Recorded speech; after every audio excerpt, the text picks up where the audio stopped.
Oh well, they are relics. These are tiny relics, reliquaries of the saint, of the three holy hierarchs. That little speck right there is a relic.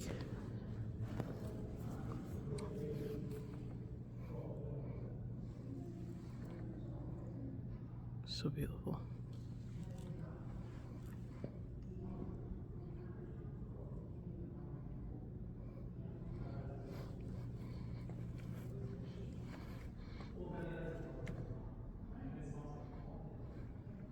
The iconostasis.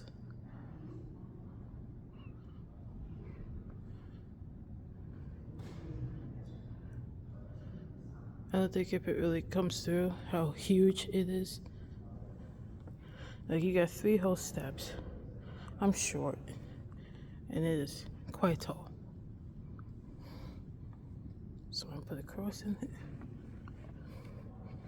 Please say it's so close. Very close.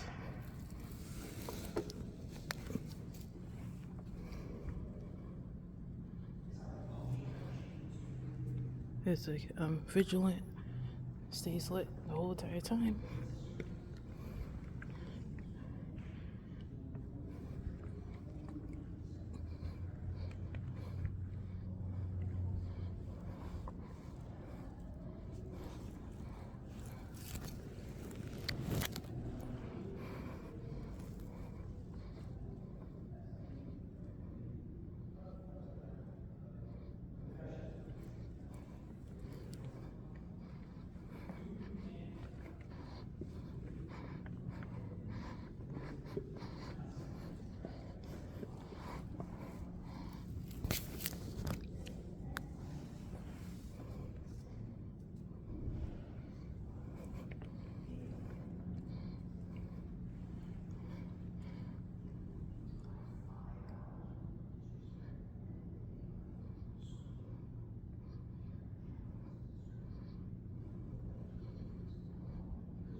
They have a relic of St. Nicholas. That's Santa Claus for everybody else.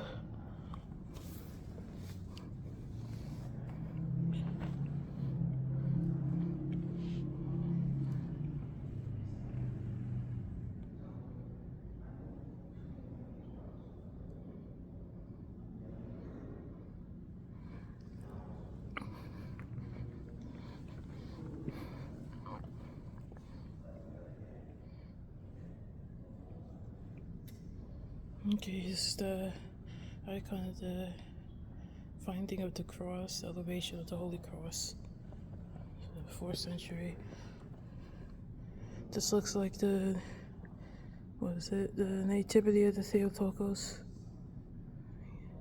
You could tell that is the Virgin Mary. That is Saint Anne, her mother. That is Joachim, her father. And it's in English. These icons are huge.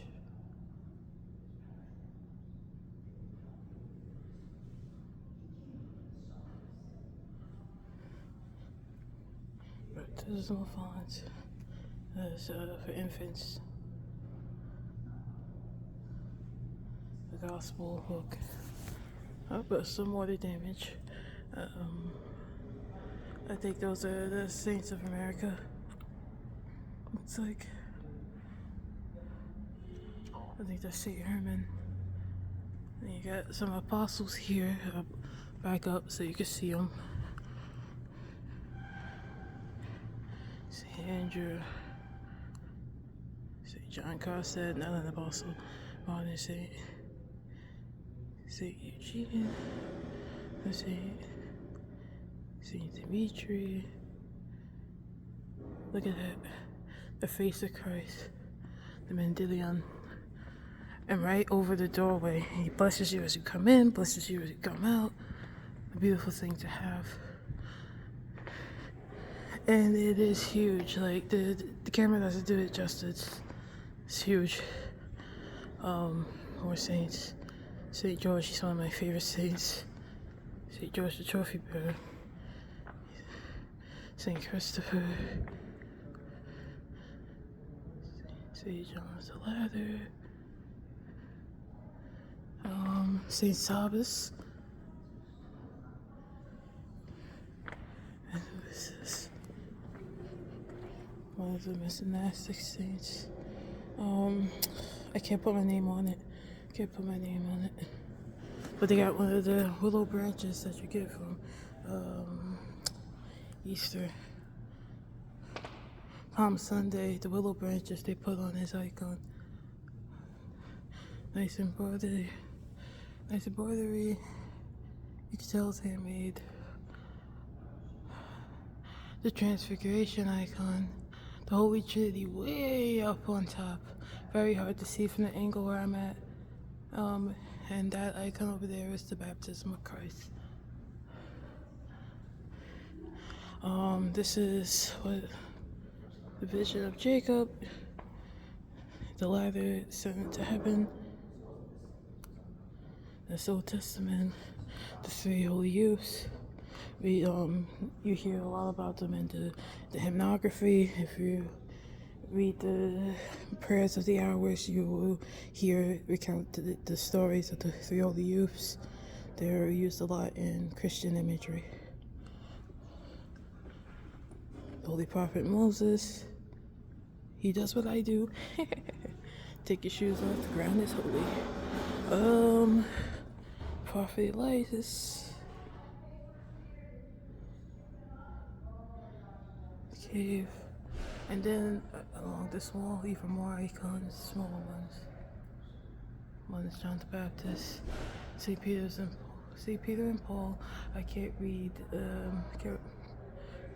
what that one is, but you start to recognize who's who. That's the presentation of the Theotokos in the temple. That is Palm Sunday. The entry into Jerusalem, the ascension to heaven, the Dormition, Transfiguration, baptism, Pentecost, and that person in the center is not Christ, the King. That's actually the cosmos. Many people may not know that. That is the presentation of the Lord in the temple, which is also the feast day of Saint Basil the Great. That's why you always see his icon just juxtaposed on top of the icon of Christ being presented. Well, him, receiving this obscureness. Not obscureness, but the circumcision.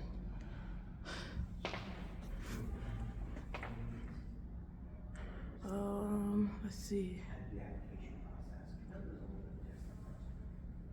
I think that's where the same icon, but without St. Basil in it, the Annunciation.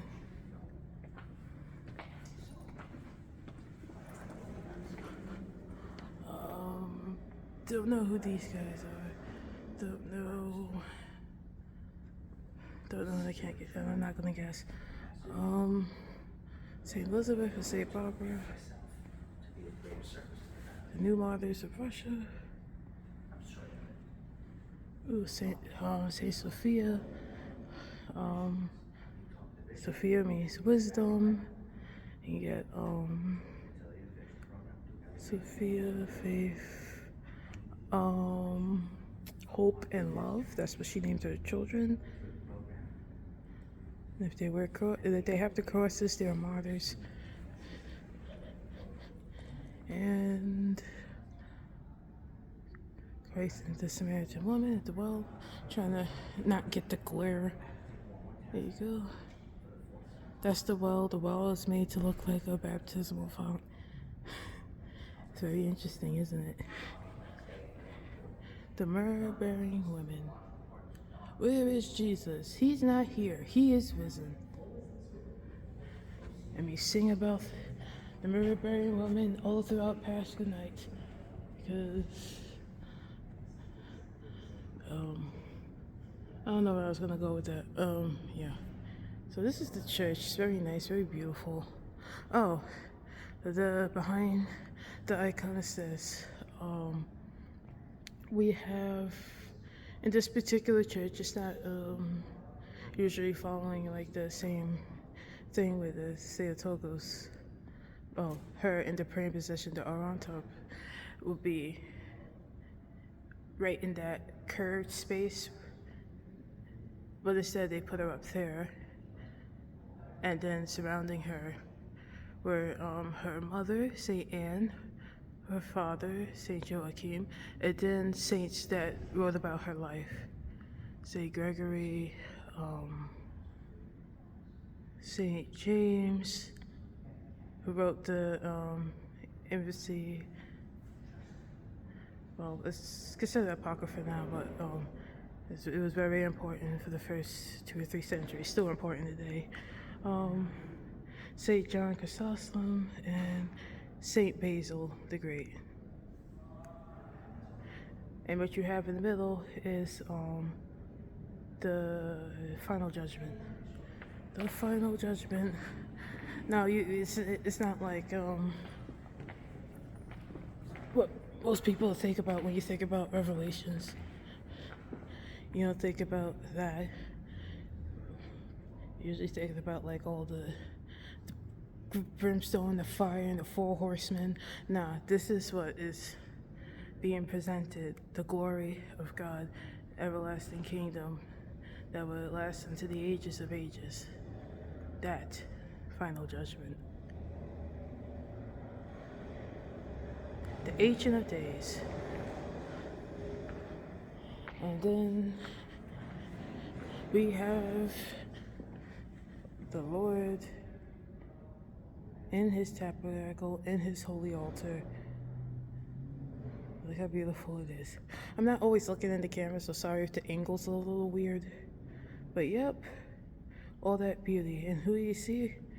The image of Christ the Almighty, surrounded by the Theotokos on his right and St. John the Baptist on his left.